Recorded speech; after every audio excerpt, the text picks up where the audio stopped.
वंदे मातरम। तो फिर hi guys, मेरा नाम है श्राद्ध। मैं आज आप लिए ऐसे एक और वीडियो लेकर आ गया हूँ यार, जिस पे आप वाव कहने पे तो मजबूरी हो जाओगे। तो बिना किसी देरी के इस वीडियो को स्टार्ट करते हैं। तो आज का लेसन है इंडियन लीडर्स के बारे में। Worksheet 15 English medium, in English medium. So let's begin.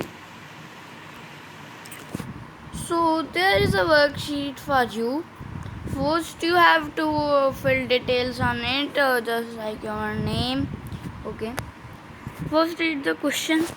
About whom Chandu, Bandhu, Kannu and discussing related to freedom struggle of India. Write in your notebook. अब हमें ये बताना है कि चंदू, बंधु और कन्नू किसके बारे में डिस्कस कर रहे हैं, किसके बारे में बातें कर रहे हैं, जिन्होंने अपना हमारा फ्रीडम स्ट्रगल झेला था। ठीक है, तो अब हम बात करते हैं चंदू क्या बात कर रहे हैं। चंदू बोल रहे हैं, born in Gujarat on October 2, 1869, started Champaran Satyagraha in 1970 and immense contribution in Indian freedom struggle through non-cooperation and civil disobedience movements। तो यहाँ पर अब हमें देखना है, अब मुझे बताऊँ कैसे पता लगा। अब सब कुछ तो नहीं पता होगा, हाँ सब कुछ कोई एक दो स्टेटमेंट होगी या फिर हाँ, तो फिर मुझे इससे पता लग गया कि born in Gujarat on October 2, 1869। तो फिर अब वो हुए थे महात्मा गांधी जी, तो इसका आंसर है महात्मा गांधी। अब अगले पर जाते हैं कि कन्नू किसके बारे में बात कर रही है। कन्नू बोल रही है, born in Prayagraj Allahabad on November 14, 1889, first prime minister of independent India, wrote book the discovery of India. तो अब देखिए, अब पहला प्राइम मिनिस्टर कौन था इंडिपेंडेंट इंडिया का? वो थे पंडित जवाहरलाल नेहरू। तो फिर यहाँ पर आपका आंसर आ जाएगा पंडित जवाहरलाल नेहरू, और उन्होंने बुक भी लिखी थी, फेमस बुक है द डिस्कवरी ऑफ इंडिया। अब बात करते हैं बंधु क्या बात कर रही हैं। बंधु बोल रही है, born in Madhya Pradesh on April 14, 1891, headed the drafting committee of Constituent Assembly, awarded Bharat Ratna posthumously। तो यहाँ पर बहुत से वर्ड्स हैं जिनका मतलब आपको नहीं पता आएगा, तो मैं अभी आपको समझा देता हूँ। तो फिर अब पहले इसका आंसर देखते हैं, वो है BR अम्बेडकर, यानी कि डॉक्टर भीमराव अम्बेडकर। तो फिर अब हमें ये तो समझ आ गया, born in Madhya Pradesh April 14, 1891, headed the drafting committee of constitute assembly. अब इसका मतलब क्या है? कॉन्स्टिट्यूट का मतलब जैसे कौन, मतलब जब हम आज़ाद हुए थे ना, तब हमें कुछ बनाना था कि हम क्या नहीं करेंगे, क्या करेंगे। ठीक है, तो फिर वो कॉन्स्टिट्यूशन होता है, और वो उसके हेड रहे थे, और उनको भारत रत्न अवार्ड मिला था मरने के बाद 1990 में। हाँ, कि वो 1891 में तो पैदा ही हो गए थे। तो फिर अब उनको मरने के बाद भारत रत्न अवार्ड भी मिला था। तो अब हम अगले क्वेश्चन पे जाते हैं। The names of 5 Indian freedom fighters are given in the following puzzle. Find their names and write in your notebook. Collect some more information related to their life with the help of your family members and write in your notebook। तो यहाँ पर हम पहला देखते हैं कि क्या है इस क्रॉसवर्ड में। क्रॉसवर्ड में है सुभाष चंद्र बोस। ठीक, सुभाष चंद्र बोस है। देखिए, पूरी जो फ्रंट लाइन है उसमें सुभाष चंद्र बोस ही लिखा हुआ है। तो फिर अब हम इनके बारे में थोड़ा सा पढ़ लेते हैं जो उसमें लिखा है ना, मोर इन्फॉर्मेशन भी लिखनी है। तो फिर ये है इनके लाइफ से related. He was born on 23 January 1897 in Odisha. His famous slogan, तुम मुझे खून दो, मैं तुम्हें आज़ादी दूंगा, brought patriotism in Indians during the fight for independence. Subhash Chandra Bose के the most popular national slogan जय हिंद। तो फिर अब हम देखते हैं कि अगला कौन क्या है। हम मुझे तो मिल गया, वो है भगत सिंह। तो फिर वो हमारे भगत सिंह के, अब उनके बारे में भी थोड़ी इन्फॉर्मेशन देखते हैं। Bhagat Singh was born in Punjab India now Pakistan. मतलब जो पंजाब, पहले इंडिया पाकिस्तान एक थे, तो जो पहले वाला पंजाब था वो इंडिया में था, लेकिन अब पाकिस्तान के अंदर चला गया है वो पंजाब।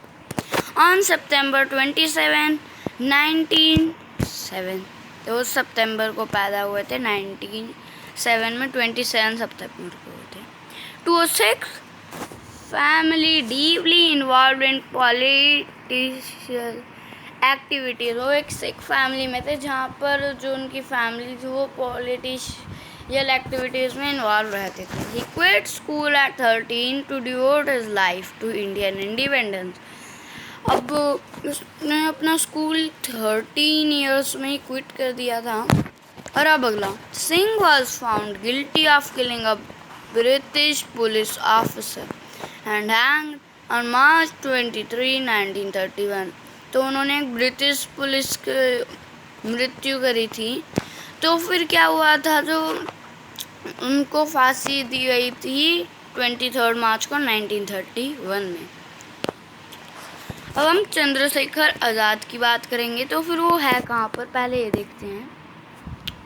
मुझे तो मिल गया, ये देखिए, ये रहा हमारा Chandrashekhar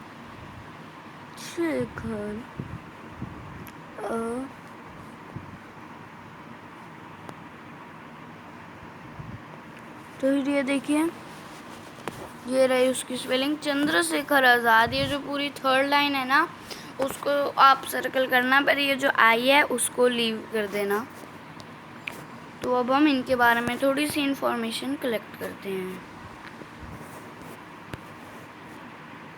He was born in 23rd July 1906 in Bhavra, Madhya Pradesh. He was popularly known as Azad.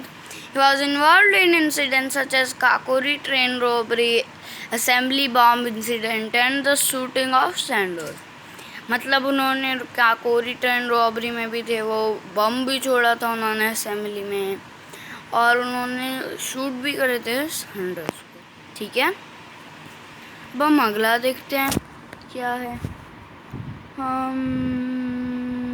हाँ, मुझे मिल गया। अगला है वल्लभ भाई पटेल।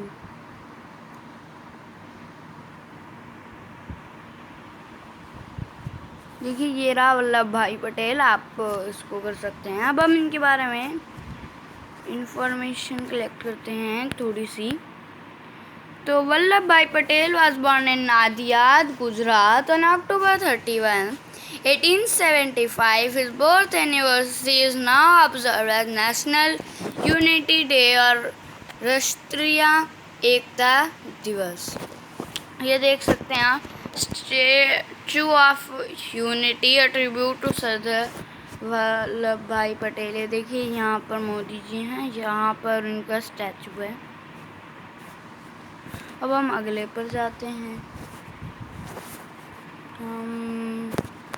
अगला कौन सा, मुझे मिल गया, वो है लक्ष्मी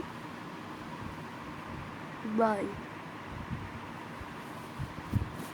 जी। तो उसका है लक्ष्मी बाई। अब इनके बारे में हम थोड़ी इन्फॉर्मेशन देखते हैं। Rani Lakshmi Bai was born on 19 November 1828, तो तब born हुई थी। It is said that she fought the British bravely with her infant son Damodar tied to her back and swords in her hands. इसमें ये क्या, होता कि ना वो बहुत ब्रेवरी से फाइट कर रहे थे ब्रिटिश के साथ, जो अंग्रेज़ लोग हैं, और उनका जो अडॉप्ट करा बच्चा था दामोदर को भी उन्होंने, तो ठीक है, उन्होंने भी टाई किया था उनको बैक में स्वॉर्ड ले, ठीक है। और अब हम अगले पर जाते हैं। After giving a tough fight to the Britishers she was killed on 17 June 1858। हाँ जी, फिर वो मारी गई थी। वो बहुत अच्छे से लड़ रही थी, हाँ, अपने इन्फेंट सन दामोदर के साथ, लेकिन 17 जून 1858 को मर भी गई थी, ठीक है, बस 30 साल के। तो फिर उम्मीद है आपको वीडियो पसंद आई होगी। Bye bye.